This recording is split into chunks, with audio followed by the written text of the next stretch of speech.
Hi everyone, welcome to my cooking blog. ಇವತ್ತು ನುಗ್ಗೆಕಾಯಿ ಸೊಪ್ಪಿಂದ ಒಂದು ಸಾಂಬಾರು ಮತ್ತು ಅದರಿಂದ ಒಂದು ಪಲ್ಯನ ಯಾವ ರೀತಿ ಮಾಡೋದಂತ ನೋಡ್ಕೊಳ್ಳೋಣ ಬನ್ನಿ. ನಾನು ಇದಕ್ಕೆ ಒಂದು ದೊಡ್ಡ ಬೌಲಷ್ಟು ನುಗ್ಗೆಕಾಯಿ ಸೊಪ್ಪನ್ನು ತೊಗೊಂಡಿದ್ದೀನಿ. ಫ್ರೆಶ್ ನುಗ್ಗೆಕಾಯಿ ಸೊಪ್ಪನ್ನು ತೊಗೊಳ್ಳಿ, ತುಂಬ ಚೆನ್ನಾಗಾಗುತ್ತೆ. ಮತ್ತು ತುಂಬ ಬಲ್ತಿರೋದು ತೊಗೊಳ್ಬೇಡಿ, ಇನ್ನೂ ಎಳೆದಿರುತ್ತೆ ನೋಡಿ ಹಸ್ರಾಗಿ, ಆ ಥರ ನುಗ್ಗೆ ಸೊಪ್ಪನ್ನು ತೊಗೊಳ್ಳಿ, ತುಂಬ ಚೆನ್ನಾಗಾಗುತ್ತೆ ಪಲ್ಯ. ಅಂದರೆ ತುಂಬ ಬಲ್ತಿರೋದು ತೊಗೊಂಡ್ರೆ ರಫ್ನೆಸ್ ಬಂದುಬಿಡುತ್ತೆ ಅದರಿಂದ.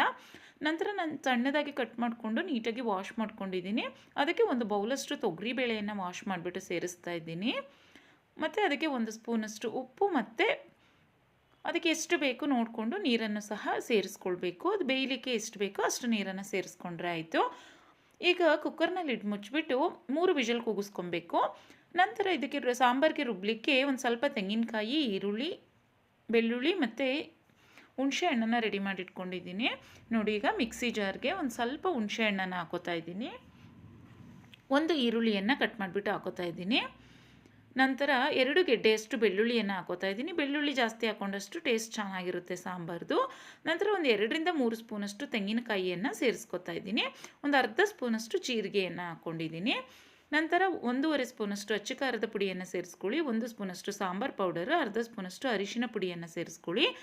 ನಂತರ ನೋಡಿ, ಇಲ್ಲಿ ಕುಕ್ಕರ್ನಲ್ಲಿ ಬೇಯಿಸ್ಕೊಂಡಿರುವಂತಹ ನುಗ್ಗೆ ಸೊಪ್ಪನ್ನು ಸಹ ಒಂದು 2ರಿಂದ 3 ಸ್ಪೂನಷ್ಟು ಸೇರಿಸ್ಕೊಳ್ಬೇಕಾಗುತ್ತೆ. ನೋಡಿ, ಈಗ ಇಷ್ಟನ್ನು ಸೇರಿಸ್ಕೊಂಡು ನೀಟಾಗಿ ಸಣ್ಣದಾಗಿ ಪೇಸ್ಟ್ ಮಾಡ್ಕೊಳ್ಳಿ. ಸ್ವಲ್ಪ ನೀರನ್ನು ಸೇರಿಸ್ಕೊಂಡು ನಂತರ ಒಂದು ಪಾತ್ರೆಗೆ ಒಂದು 3ರಿಂದ 4 ಸ್ಪೂನಷ್ಟು ಎಣ್ಣೆ, 1 ಸ್ಪೂನಷ್ಟು ಸಾಸಿವೆ, ಸ್ವಲ್ಪ ಕರಿಬೇವಿನ ಸೊಪ್ಪು, ನಂತರ 1 ಸ್ಪೂನಷ್ಟು ಜಜ್ಜಿರುವಂತಹ ಬೆಳ್ಳುಳ್ಳಿಯನ್ನು ಸೇರಿಸ್ಬಿಟ್ಟು ಅದಕ್ಕೆ ರುಬ್ಬಿರುವಂತಹ ಮಸಾಲವನ್ನು ಸೇರಿಸ್ಕೊಳ್ಳಿ. ಅದಕ್ಕೆ ಎಷ್ಟು ಬೇಕೋ ಅಷ್ಟು ನೀರನ್ನು ಸಹ ನಾನಿಲ್ಲಿ ಸೇರಿಸ್ಕೊತಾ ಇದ್ದೀನಿ. ನಂತರ ನೋಡಿ, ಇಲ್ಲಿ ನಾವು ಏನು ಬೇಯಿಸ್ಕೊಂಡಿದ್ವಲ್ವ ನುಗ್ಗೆ ಸೊಪ್ಪು, ಅದರಲ್ಲೂ ಸಹ ನೀರು ಬಿಟ್ಟಿರುತ್ತೆ. ಅದರಿಂದ ನಾವಲ್ಲೇನು ಮಿಕ್ಸಿ ಜಾರಿಂದ ಮಸಾಲವನ್ನು ಹಾಕ್ಕೊಳ್ತೀವಿ, ಅದಕ್ಕೆ ಜಾಸ್ತಿ ನೀರನ್ನು ಸೇರಿಸ್ಕೊಳ್ಬೇಡಿ. ನೋಡಿ, ಇಲ್ಲಿ ಬೆಂದಿರುವಂತಹ ನೀರನ್ನು ಸೇರಿಸ್ಕೊಂಡ್ರೆ ಟೇಸ್ಟ್ ತುಂಬ ಚೆನ್ನಾಗಿ ಬರುತ್ತೆ ಸಾಂಬಾರ್ದು. ನೋಡಿ, ಈ ಹದದಲ್ಲಿ ಮಾಡಿಕೊಂಡ್ರೆ ಸಾಂಬಾರು ತುಂಬ ಚೆನ್ನಾಗಾಗುತ್ತೆ ಮತ್ತು ಟೇಸ್ಟ್ ಸಹ ತುಂಬ ಚೆನ್ನಾಗಾಗುತ್ತೆ. ಹಾಗೆ ಹೆಲ್ತಿಗೂ ಸಹ ತುಂಬ ಒಳ್ಳೆಯದಲ್ವ ನುಗ್ಗೆ ಸೊಪ್ಪು. ಮತ್ತು ಇದು ಮುದ್ದೆಗಿಂತೂ ತುಂಬ ಚೆನ್ನಾಗಾಗುತ್ತೆ, ರೈಸ್ ಮುದ್ದೆಗೆಲ್ಲ ತುಂಬ ಚೆನ್ನಾಗಾಗುತ್ತೆ. ನೋಡಿ, ಈಗ ಸಾಂಬಾರು ಚೆನ್ನಾಗಿ ಕುದಿ ಬರಬೇಕು.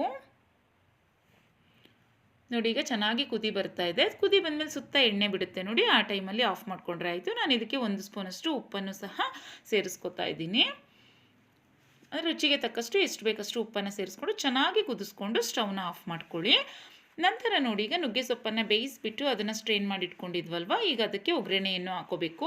ನಾನೊಂದು ಪ್ಯಾನ್ ಇಟ್ಕೊಂಡು ಒಂದು ಸ್ವಲ್ಪ ಎಣ್ಣೆ, ಸ್ವಲ್ಪ ಸಾಸಿವೆ, ಸ್ವಲ್ಪ ಕರಿಬೇವಿನ ಸೊಪ್ಪು ಮತ್ತು ಬೆಳ್ಳುಳ್ಳಿ ಜಜ್ಜಿರುವುದನ್ನು ಹಾಕ್ಬಿಟ್ಟು ನಂತರ ಒಂದು 2ರಿಂದ 3 ಹಸಿಮೆಣಸಿನಕಾಯಿನೂ ಸಹ ಸೇರಿಸ್ಕೊಂಡಿದ್ದೀನಿ. ನಂತರ 2 ಈರುಳ್ಳಿಯನ್ನು ಉದ್ದದಾಗಿ ಹೆಚ್ಚಿಬಿಟ್ಟು ಸೇರಿಸ್ಕೊಂಡಿದ್ದೀನಿ.